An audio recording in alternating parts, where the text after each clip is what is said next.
As últimas notícias do Brasil e do mundo. Você confere primeiro aqui na... Começa agora o Jornal De Olho na Notícia. Na Assembleia Legislativa do Estado de São Paulo, onde vamos conversar nesse instante com o deputado Luiz Moura, do PT. Deputado, o senhor apresentou um projeto aqui na Assembleia para coibir o uso indevido das canetas laser. Exatamente, isso é um projeto que já tivemos a ideia de fazer, porque você pega, por exemplo, os jogos de futebol, né, as partidas aí do Campeonato Brasileiro, Campeonato Paulista, os torcedores levam aquela caneta que solta aquele raio infravermelho e sempre, geralmente vai no rosto do juiz. Então aquilo incomoda e atrapalha. O juiz muitas das vezes ele pode ser induzido ao erro por conta daquele reflexo no rosto dele, do raio daquela caneta.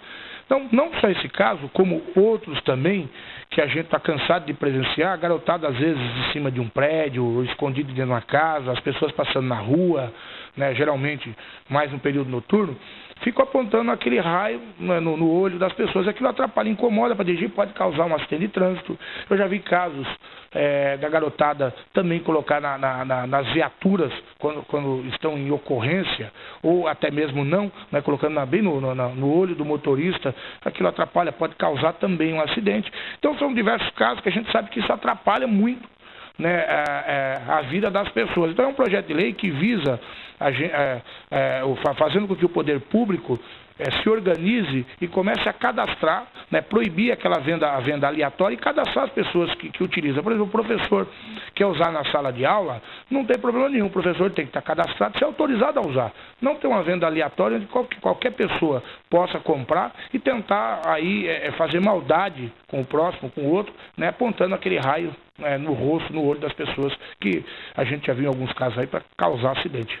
Esse tipo de caneta também é muito fácil de ser encontrado em camelôs por aí, né? Você hoje compra em qualquer lugar, papelaria, camelódromos, camelô na rua. Então a gente quer proibir, esse projeto de lei, ele é justamente para isso, para proibir, para fazer com que a venda dessas canetas sejam controladas, para a gente saber quem de fato compra.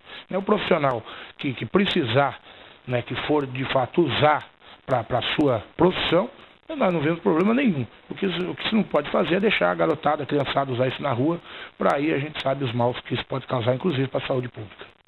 E com essa informação, a entrevista com o deputado Luiz Moura, a gente encerra essa edição do De Olho na Notícia.